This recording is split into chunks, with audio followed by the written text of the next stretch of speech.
یکم محرم الحرام یوم شہادت حضرت عمر فاروق رضی اللہ تعالی عنہ۔ شہادت عمر رضی اللہ تعالی عنہ کا المناک سانحہ 27 ذی الحجہ سن 23 ہجری بروز بدھ کو حضرت عمر رضی اللہ تعالی عنہ مسجد نبوی میں نماز فجر کی امامت کروا رہے تھے۔ نماز کے دوران ابو لؤلؤ فیروز نامی مجوسی غلام نے زہر آلود خنجر سے آپ کی جسم مبارک پر 3-4 وار کیے۔ حضرت عمر رضی اللہ تعالی عنہ زخمی ہو کر گر پڑے۔ حضرت عبد الرحمن بن عوف رضی اللہ تعالی عنہ نے نماز پڑھائی۔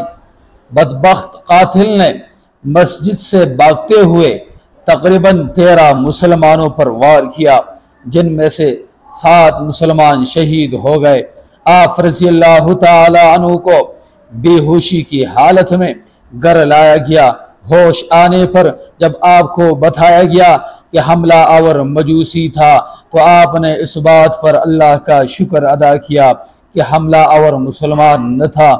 آپ رضی اللہ تعالی عنہ پر خشیت الہی کی کیفیت طاری ہو گئی۔